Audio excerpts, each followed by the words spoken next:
Dr. Elias Harper adjusted the straps of his backpack and glanced at the strange horizon of Clythar. The planet was unlike anything he had ever seen. Tall, shimmering trees stretched high into the sky, their leaves glowing faintly with blue and green light.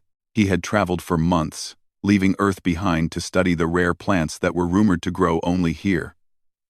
His mission was clear: gather samples, study them, and return. That was all. Nothing more, nothing less. Elias liked simplicity. He liked predictability. And yet, as he stepped into the soft, glowing moss that covered the forest floor, he realized this world had no interest in being simple or predictable. The air was thick with unfamiliar scents.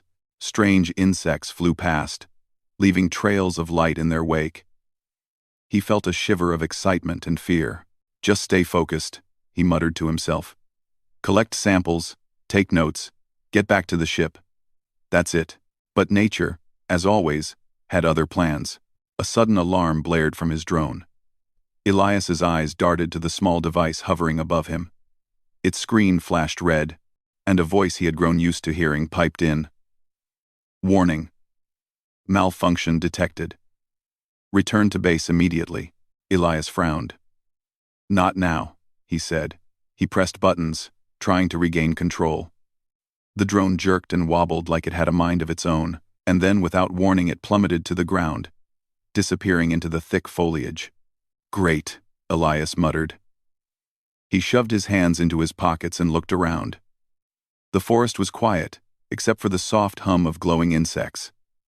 Looks like I'm on foot now. He began walking toward where the drone had fallen, each step cautious. The forest seemed alive, almost watching him. Shadows shifted in impossible ways. The trees were enormous, their trunks wider than his small research vehicle back on Earth. Strange flowers glowed like lanterns, and the air felt charged, electric with an energy he could almost touch. Then he heard it, a soft voice, lilting, musical, almost like a whisper carried by the wind. Who are you? The voice asked. Elias froze. He spun around, searching for the source, but saw nothing. Hello? He called. Is someone there? From behind a cluster of glowing ferns, a figure stepped out. She was unlike any creature he had ever seen. Tall and slender, with skin that shimmered softly in the forest light, she moved with grace that seemed almost unnatural. Her eyes were large, deep, and luminous, reflecting colors he could not name. She looked at him with curiosity, not fear. I am Lyra, she said. Her voice had a rhythm that was soothing, almost hypnotic. You are chosen. Elias blinked. Chosen? For what? Lyra tilted her head. You will see. Come. Come. Come. Come. Wait, I don't even know you, Elias said, trying to keep his voice steady. I just my drone, my research. You are here now, she interrupted gently. That is enough. Elias hesitated. Normally, he would never follow a stranger into the forest, especially one who was clearly not human. But there was something in her eyes that made him pause. Not fear. Curiosity. And against his better judgment, he followed. They moved through the forest, the glow of the plants lighting their path. Lyra spoke little, but Elias noticed how the forest seemed to respond to her presence. Branches bent slightly as she passed, light shifting along the trunks. The air smelled sweeter near her, and even the creatures seemed to give way. Why am I chosen? Elias asked finally. Because you are curious. Because you do not run from the unknown, Lyra said. Your mind is not bound by fear. That is rare among your kind. Elias swallowed. Most people think humans are fragile, weak. I mean, we're not the strongest in the galaxy. Lyra laughed softly. Strength is not muscle. It is courage. It is cleverness. You have both, even if you do not realize it. He wanted to argue, but the truth of her words sank in. He had spent years studying life on other planets, understanding ecosystems, solving problems no one else could. Perhaps she was right. After some time, they arrived at a clearing.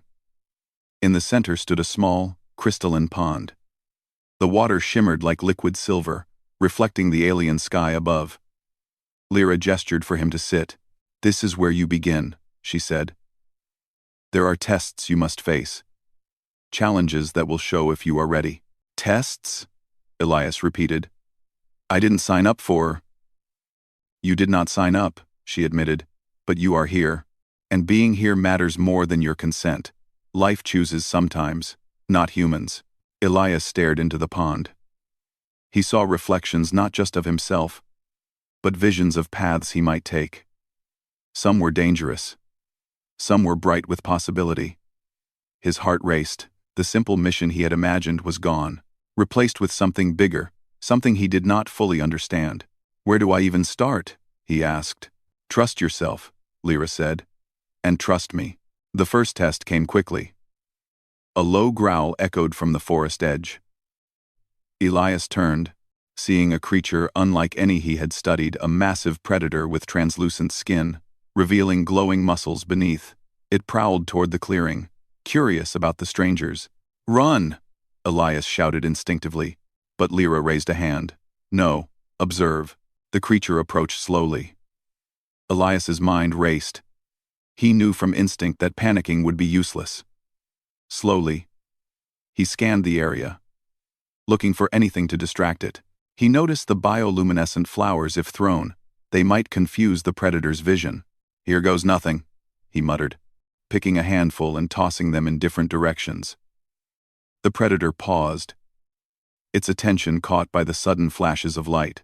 Using the moment, Elias stepped closer to the creature, speaking in a low, calm voice, a technique he had read about in Earth's animal studies. The predator hesitated, then turned and disappeared into the forest.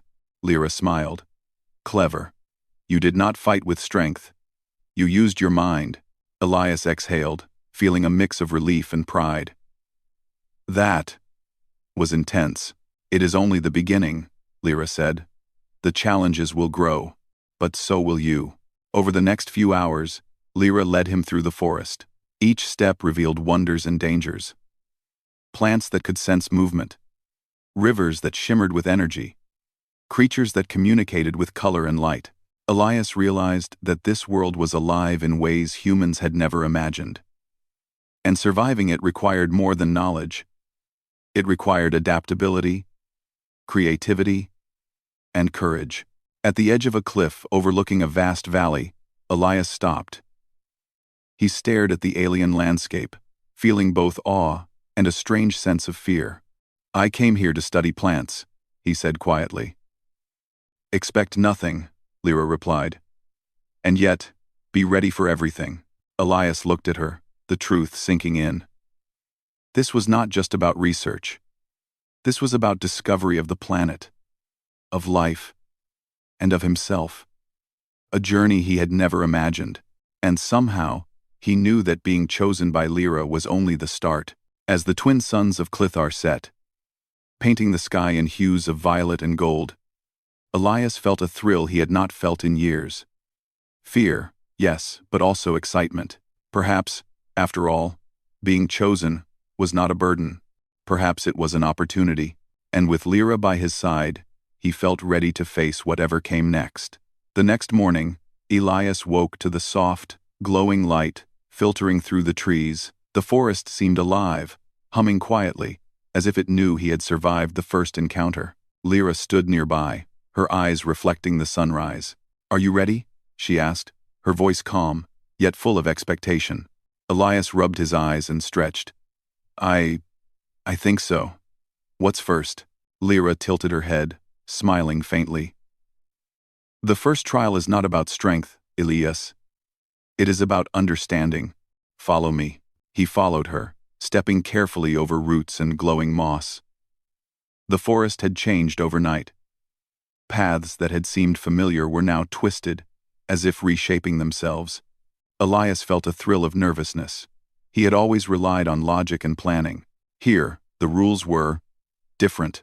They reached a clearing where a large, crystalline structure stood. It shimmered like ice, but the surface rippled like water. Lyra gestured toward it. "This is the mirror labyrinth," she said. "You must reach the center." But you cannot rely on your eyes alone, Elias frowned. Not my eyes? Then what? Your mind, your senses. Trust what is real, not what you see. He stepped forward cautiously. The walls of the labyrinth reflected the forest around him perfectly. At first, it was beautiful, almost calming. But soon, he realized the reflection moved strangely. Paths that seemed clear vanished when he stepped toward them. He felt dizzy, uncertain. He closed his eyes for a moment, listening to the soft hum of the crystals. Slowly, he began to notice tiny vibrations under his feet. The faint air currents. Even the subtle changes in the sounds of the labyrinth. Using these clues, he navigated the twisting paths, each step requiring focus and patience. Halfway through, a strange illusion appeared, a massive shadow of a predator, larger than anything he had seen before. Elias froze, his heart racing. But then he remembered Lyra's words, "Trust what is real." He realized the shadow was only an echo in the reflections, not a real threat. With careful steps, he moved past it, breathing steadily. At last, he reached the center.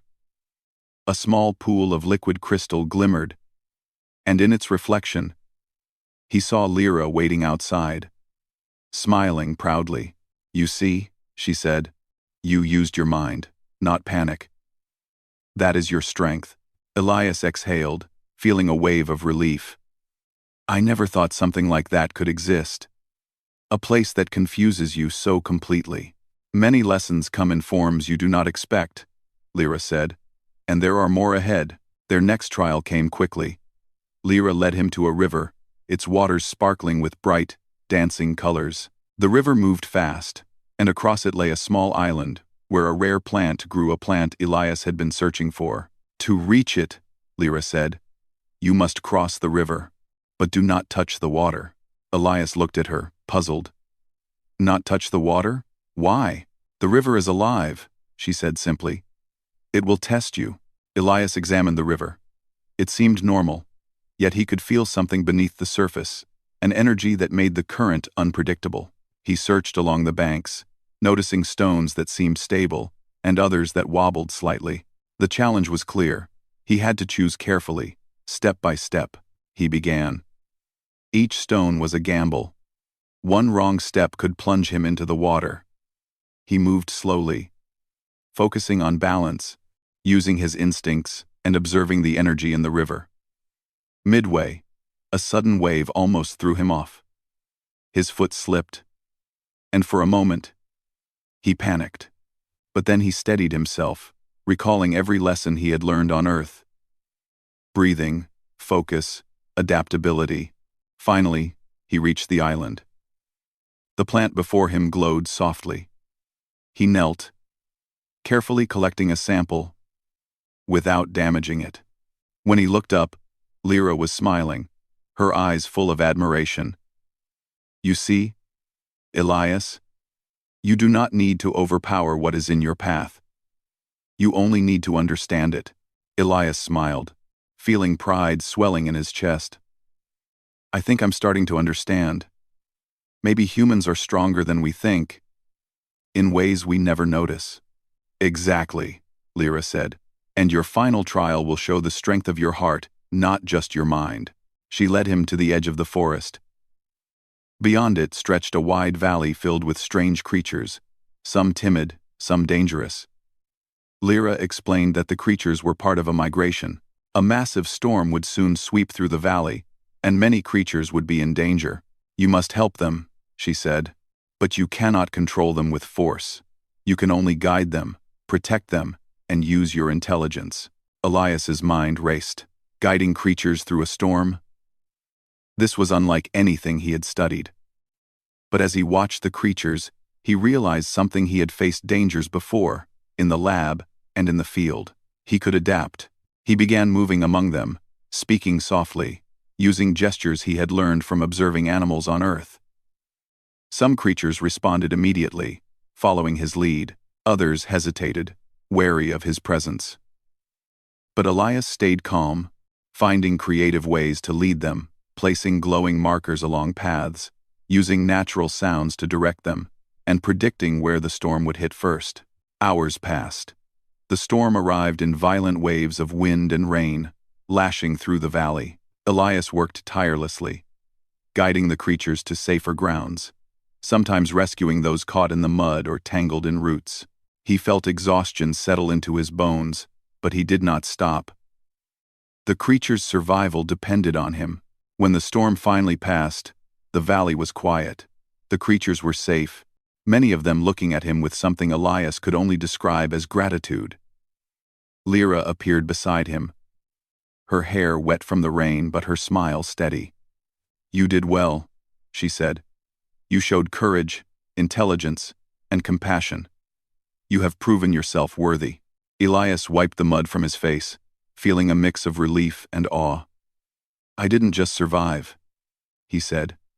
"I actually helped them. I never thought I could do something like this. I, Lyra's eyes sparkled. "You see, Elias? That is what makes humans remarkable. You are not the strongest, not the fastest, but you can think, you can feel, and you can adapt. That is why you were chosen." For the first time since arriving on Clythar, Elias allowed himself to feel proud. He had survived tests that would challenge anyone, guided creatures through a deadly storm, and discovered strengths he never knew he had. As they walked back toward the forest, Elias began to understand something else, something deeper than survival or skill. He felt a bond forming with Lyra, a connection that went beyond words. She had chosen him not just because he could survive, but because he could grow, learn, and rise to challenges. And in doing so, he had begun to see the world and himself in a new way. "Why me?" he asked softly, breaking the quiet between them. "Because you dared to face the unknown," Lyra said. "Because you did not run. Because you have a human heart." Elias thought about the journey so far. The mirror labyrinth, the river, the storm. He thought about the creatures, the forest, and the strange, glowing beauty of Clythar. Everything he had feared, everything that had seemed impossible, he had faced and survived. "And, you think I can keep going?" he asked. "I know you can," Lyra said. "The trials ahead will be harder, but you are not alone. You have your mind, your heart, and me." Elias looked at her. Her presence was calming, but it was also challenging. She did not make things easy, but she made him believe he could rise to any challenge. For the first time in his life, he felt truly ready for whatever lay ahead. They reached a small camp Lyra had prepared. It was simple, just a clearing, with a few shelters woven from leaves and crystal fibers, but it was safe. Elias collapsed on the soft moss, feeling the exhaustion of the day settle into his muscles. As he lay there, staring at the glowing trees above, he realized something important. Clythar was not just a place of danger and mystery. It was a place of learning, growth, and discovery, and he had been given a chance to experience it in a way few humans ever could. For the first time, he felt a spark of excitement for the unknown, a curiosity that went beyond science. It was personal now. It was about him, about Lyra, and about the strange bond that had formed between them. He closed his eyes, feeling the gentle pulse of the forest around him. Tomorrow, the next trials would come, and he would face them not just as a human scientist, but as someone chosen, someone trusted, someone ready. And deep inside, he knew this was only the beginning. The morning on Clythar dawned quiet and bright. The twin suns cast soft light across the glowing forest, turning the leaves into sparkling shades of gold and green. Elias Harper stretched and rose from the moss bed he had slept on, feeling the lingering exhaustion of the previous trials, but also a renewed sense of purpose. Lyra was already waiting. She stood at the edge of the camp, her eyes scanning the horizon. When she saw Elias, a small smile touched her lips. "Today," she said, her voice calm but serious, "you will face the final challenge. It is not a test of strength, nor a test of mind alone.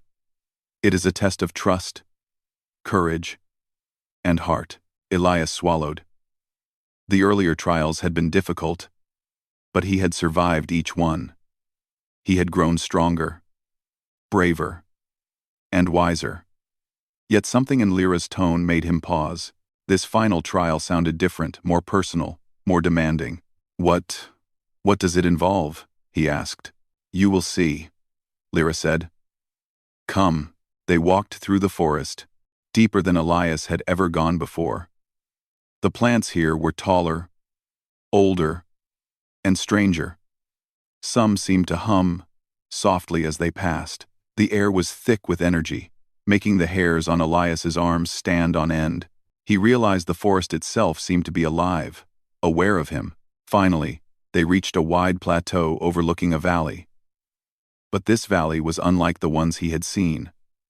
Strange, crystalline towers rose from the ground, each pulsating with light.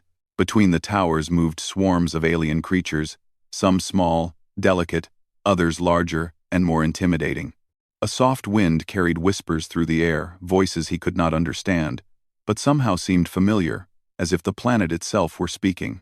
This is the Nexus, Lyra said. It is the heart of the forest, where the energy of life converges. Here, you will choose your path. Elias stared, feeling awe and fear. Choose my path? What does that mean? It means, Lyra said softly, that you must decide if you will remain part of this world and join me fully as a partner, or return to your own. Both choices are possible, but each carries consequences, and each tests your understanding of yourself. Elias felt his heart race. He had never been faced with a choice like this. All his life, he had followed rules, protocols, and instructions. Decisions had been simple. But this was different. He felt the weight of the moment. Why me? He asked, his voice barely a whisper. Why am I here? And why now? Lyra stepped closer. Because you are human.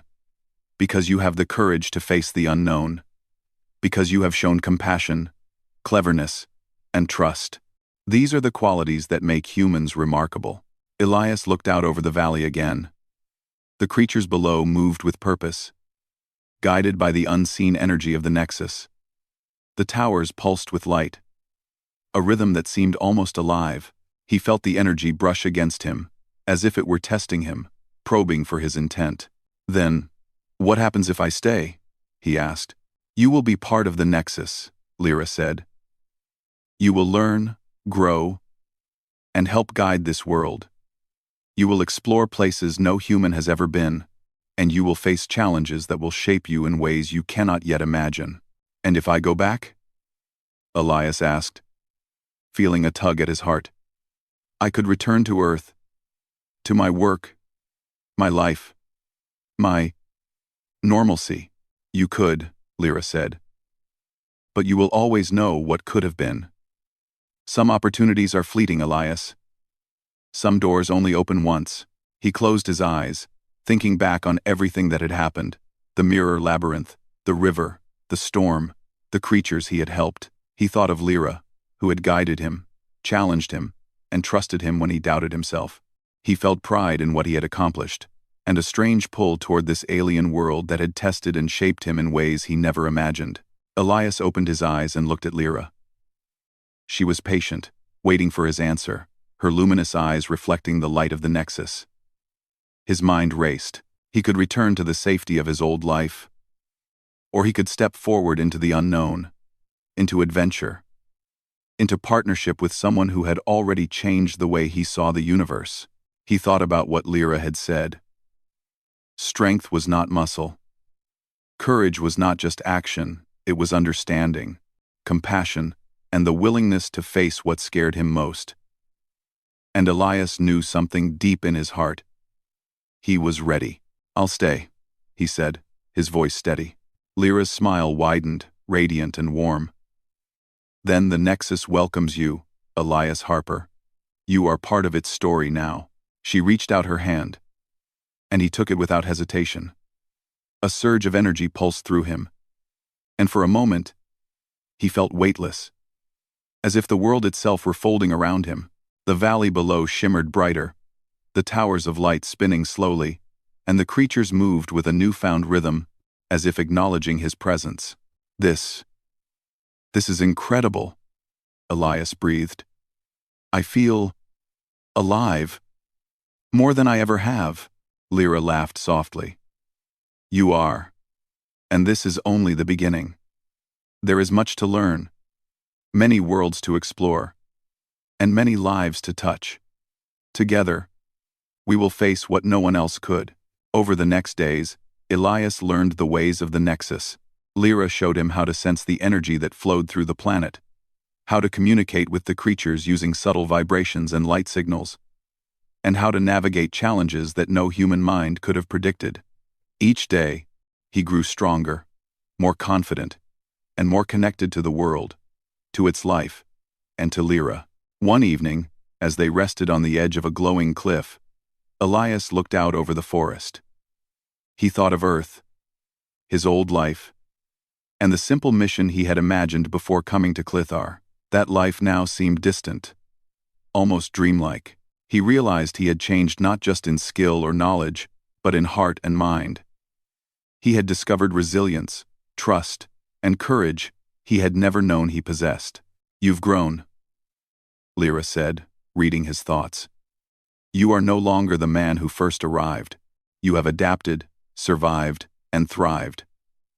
You have proven that humans are extraordinary. Elias smiled. I didn't do it alone. You guided me. You trusted me when I doubted myself. That made all the difference. And you trusted yourself, Lyra said. That is what matters most. Days turned into weeks. Elias and Lyra explored the deepest parts of the forest, climbed crystalline towers that reached into the sky, and discovered hidden creatures and plants that seemed magical. Every challenge they faced, they met together, combining human ingenuity with alien wisdom. Through it all, Elias felt a deep bond growing between them. Not just friendship, but partnership. A connection forged in trials, trust, and shared adventure. He had never imagined that being chosen could be so profound. One morning, as the twin suns rose again, Elias stood at the edge of the highest tower in the Nexus. Below him, the valley stretched endlessly, shimmering with life and light. He took a deep breath, feeling the pulse of the planet beneath his feet. This is home now, he whispered. Not just Clithar, but this place, these creatures, and Lyra. Lyra joined him, her hand brushing his. Yes, Elias, this is home, and it is also a beginning. There are worlds beyond this one, mysteries we have yet to uncover, and adventures waiting for us. Together, we can face them all. Elias looked into her eyes, seeing not just the alien beauty, but trust, partnership, and shared purpose. For the first time in his life, he felt completely ready for the future. I'm ready, he said, for everything. Lyra nodded. Then let us begin. And with that, Elias Harper took his first true steps into a life unlike any other. He was no longer just a human scientist from Earth. He was a partner, an explorer, and a part of something far greater than himself. Together, they moved forward, into the endless wonders of Clithar, their hearts and minds united, ready to face the challenges and mysteries that awaited. For Elias, the world had changed forever, and in the process, he had discovered the greatest truth of all. Humans were remarkable, not because of strength or speed, but because of courage, creativity, and the willingness to embrace the unknown. And this was only the beginning of their story.